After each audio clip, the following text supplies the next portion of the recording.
As we continue our study of the book of Genesis, we continue with chapters 17 to 19, and we cover really four stories in essence. We cover, first of all, the story about Abraham and the beginning of the whole practice of circumcision, and then we go on with God's conversation with Abraham that looks at two factors. First of all, that Abraham and Sarah will have a son, which was also mentioned in the previous chapter, and that God is going to destroy the cities of Sodom and Gomorrah if there are not at least 10 righteous found in the land. And then in chapter 19, we actually have the destruction of Sodom and Gomorrah, along with an explanation about where the Moabites and the Ammonites come from. So let's go back and start with the instructions to Abraham about circumcision.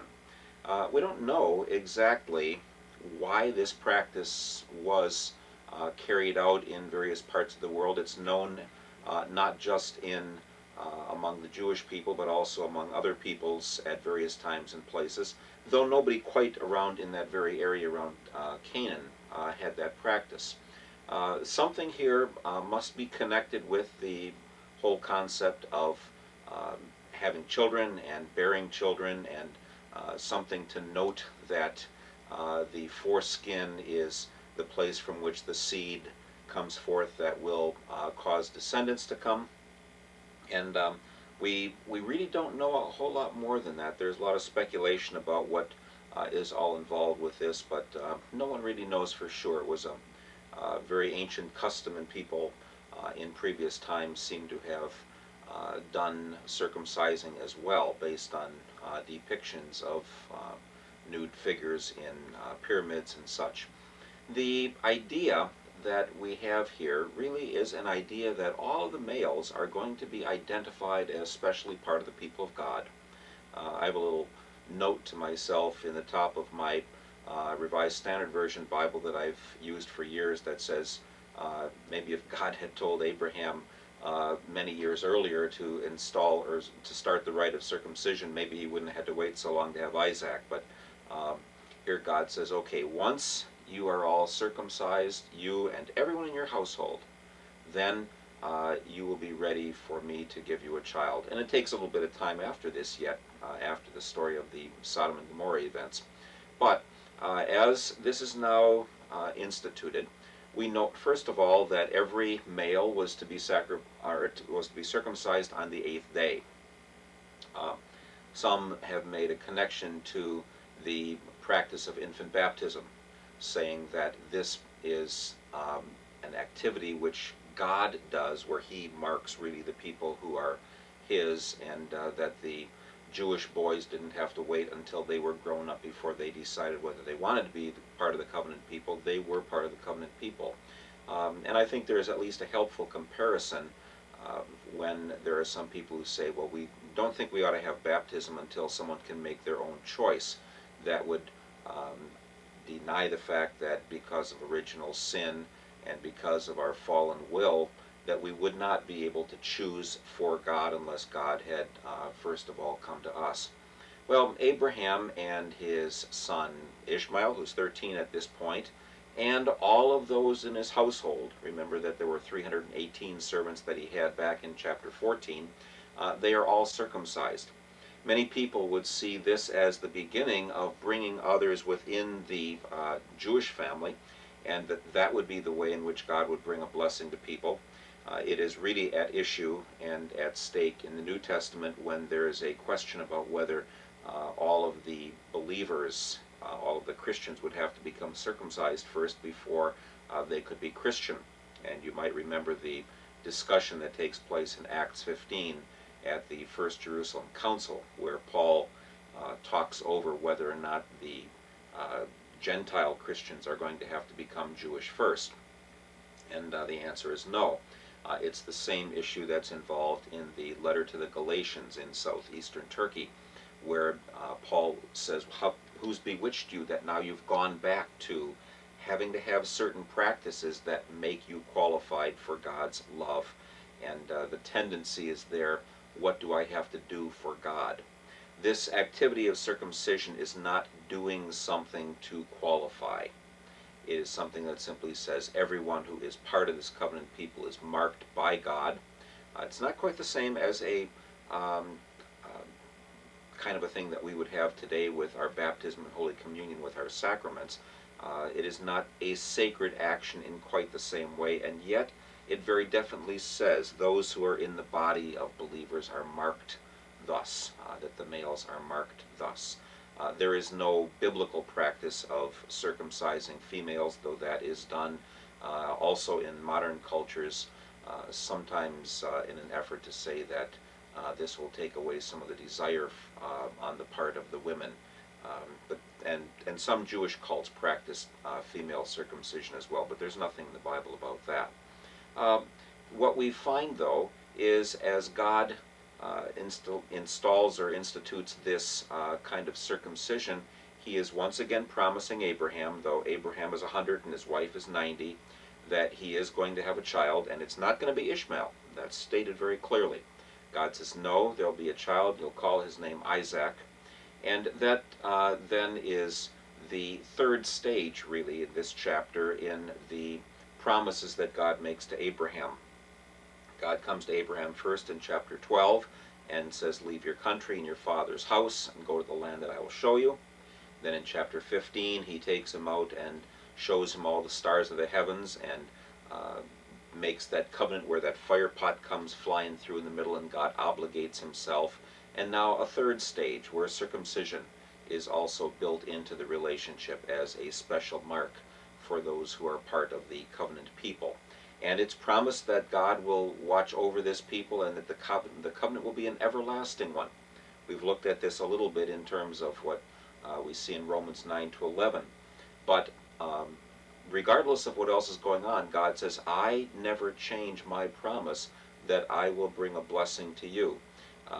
The discussion that is involved is really about whether that means forever or till the end of a particular age.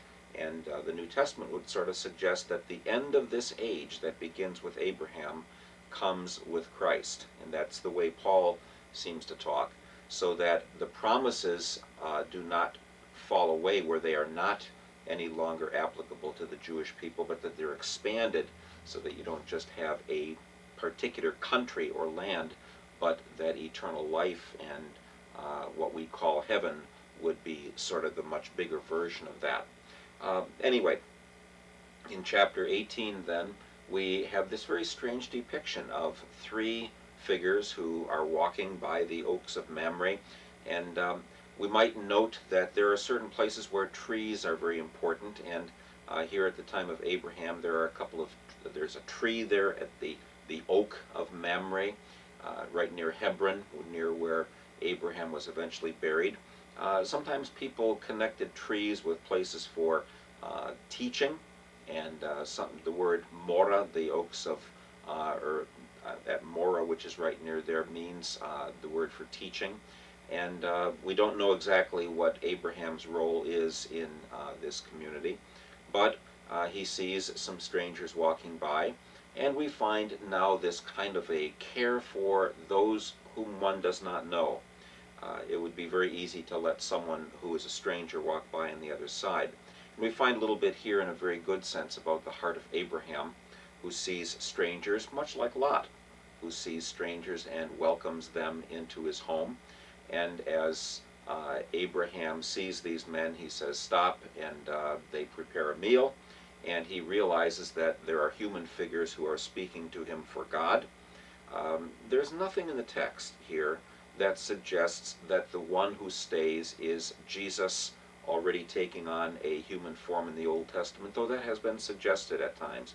And people who would say that God was acting through Jesus in terms of wisdom and here and at other times and places, really are reading something in the text that as you read it, there's nothing at all to be said for this being Jesus.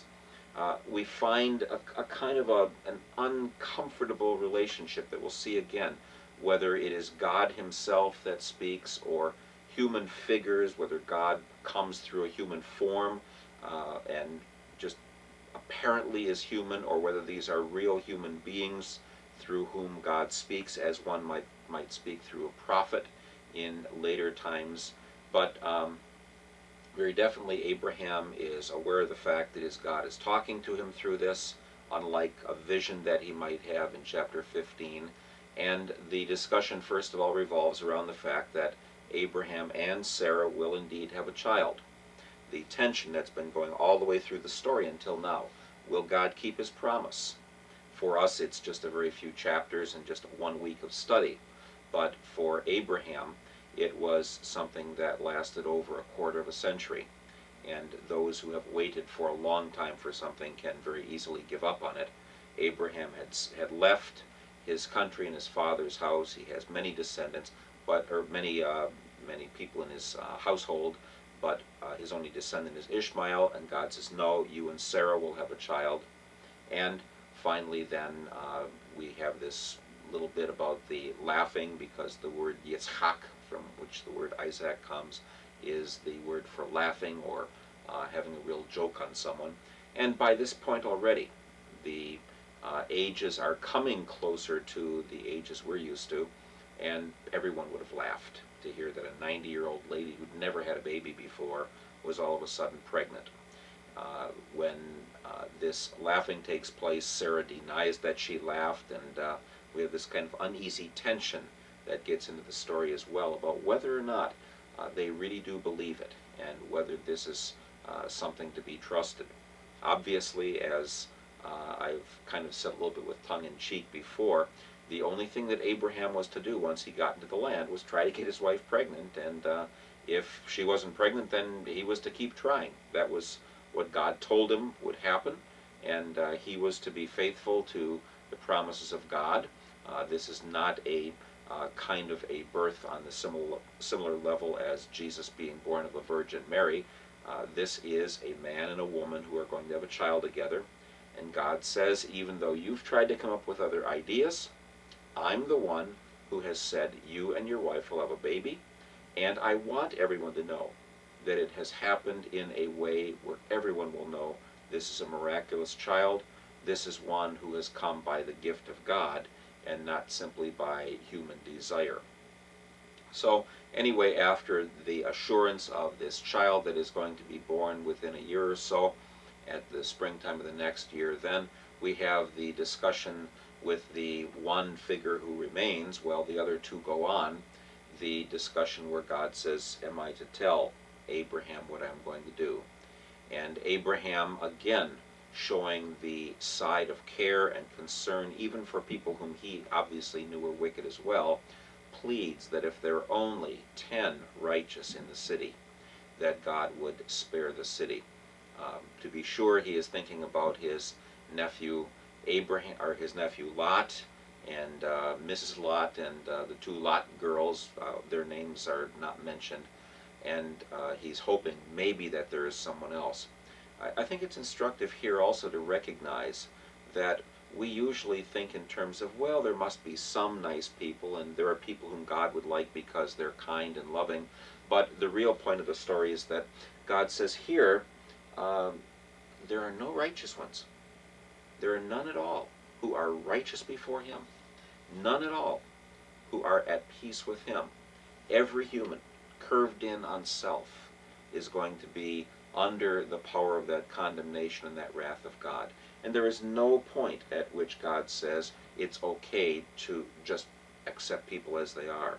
He says, finally, every single one of them will be punished. Now, we usually have people say, well, these human beings in Sodom and Gomorrah were very, very wicked, and that God would probably treat people who try real hard and who are very nice in a much different way. But the scriptures say that the Pharisees are in just as much trouble as the publicans are, and obviously we're on the publican side here. The people in the city of Sodom, when these two messengers come to Lot's house, say, bring the men out that we may know them. And we get into the sense of yada, the Hebrew word for know, in a sexual connotation. This will be used much, much later in the city that Saul comes from, where some people within the tribe of Benjamin also mishandled a girl, a secondary wife of a Levite man, and raped her. Again, the same idea was they really wanted to have sex with the Levite man himself. And so here's where we get the word sodomy from, sexual relations that are unnatural, the idea that the men who are visitors will be used as the partners for those who want some new flesh. God strikes, or these messengers are helped by God to strike the people outside the door with blindness. It's also been very troublesome for people to realize that Lot said he would put his daughters outside and they could have sex with them. But there is an ancient Near Eastern custom that says if you take someone under your roof, if you're willing to take them in, that you would die rather than let them be harmed.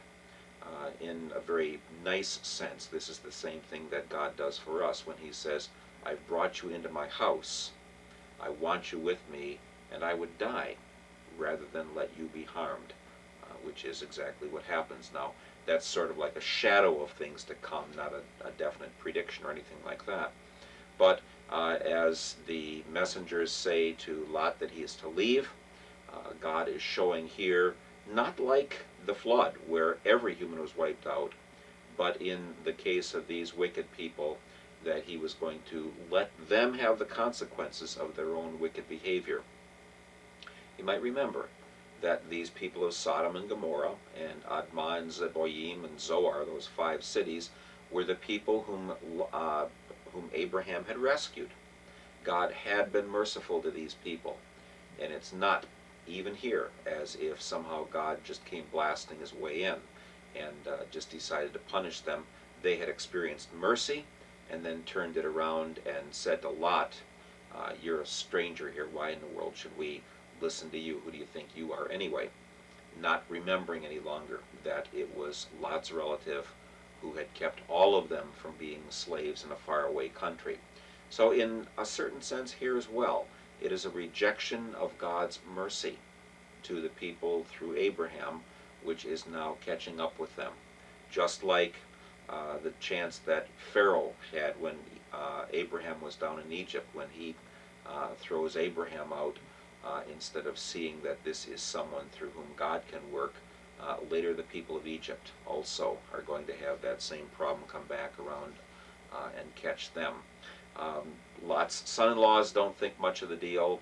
There are technically 3 who are righteous because Lot's wife turns back, but the 2 daughters, when they get their father drunk so that he will get each of them pregnant, one with Moab and one with Ammon ben Ami, which are the peoples who live east of the Jordan, just north of the Dead Sea, the Moabites, and those who live up by the Sea of Galilee, the Ammonites, whom we're going to see later in the Old Testament story as people who would get in the way of Israel going into the land of promise.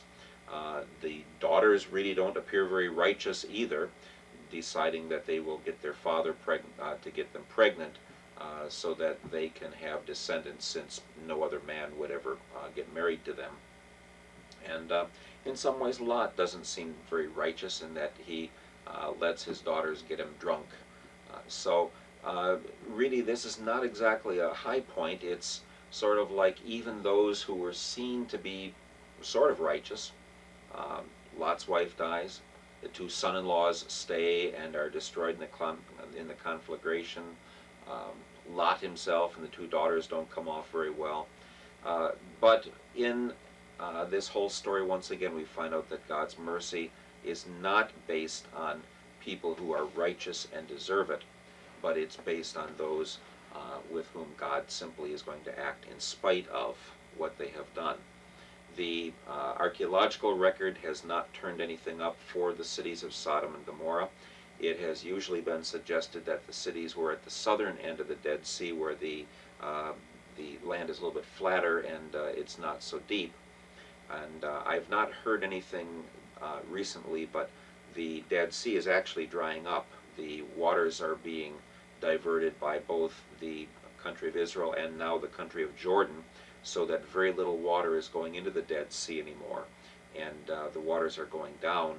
And so the southern end of the Dead Sea used to be kind of flat, and then there was kind of a tongue of land that came out, and then it was a little bit deeper, and now where that tongue of land came out, now you can go all the way across there, and they have at the very south what they call salt pans, which are being used to let the water evaporate, and then they are recovering the very rich minerals that have washed out from all the different rains and everything that have washed the minerals out of the hill country to the north. So, but I've not heard that there is going to be any kind of an archaeological dig, and what would remain there and would be subject to investigation at that point. But the Dead Sea, lowest place on Earth in terms of the elevation below sea level, I think it's something like about a third of a mile, 1,700 feet below sea level. I think it's somewhere in there. And it is part of an earthquake fault that goes all the way from the Caucasus Mountains in southern Russia all the way down to the tip of Africa. A great earthquake that happened at one time, and this means that the water that flows in there, there is no place that it's going to flow out. It was also a very beautiful place, though, at one time, apparently. The whole Jordan Valley is quite a bit warmer even in the winter time than other places, and so there'll be a lot of crops that'll grow there, particularly in cities like Jericho. And so it at one time was very beautiful, but now any of you who have seen pictures of it or been there know that it's a very, very desolate area, and not a place that anybody would want to live now. So we break off at this point with seeing the destruction and the hand of God's wrath upon the wickedness of human beings. Again, we see through looking in kind of through a little window once in a while at the fact that God says, I do not tolerate, I do not put up with, I do not approve of all kinds of wickedness, and wickedness is going to be punished. And we ourselves are going to always plead like Abraham did for God be merciful, but then we also need to recognize that God is God and not simply someone to be pushed around like we try to push someone and manipulate someone to get benefits for us. The wrath of God is not seen in its most important sense here, though. It's seen not with the fire and brimstone coming down upon peoples in a valley. It's seen on Good Friday when everything turns dark and God puts on himself the real punishment for all the sin of all human beings in all times, as he himself takes the consequences on himself. And even in the depth of these dark moments then within this story, which must have been a great shock to Abraham as well. We never hear anything about Lot after this, going back to Abraham or whatever, but he obviously would have lost all his possessions and all his wealth.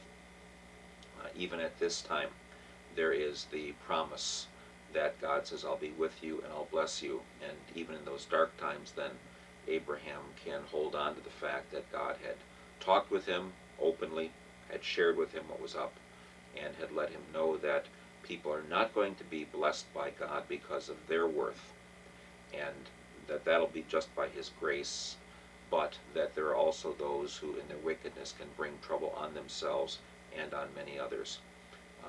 It's a rather somber note to close with, but I would remind you that even in the midst of this, there is the mercy of God who says, I will keep my promises to Abraham and watch over him, and he keeps those promises to us as well. Thank you, and God's blessings to you as you continue your study of this book.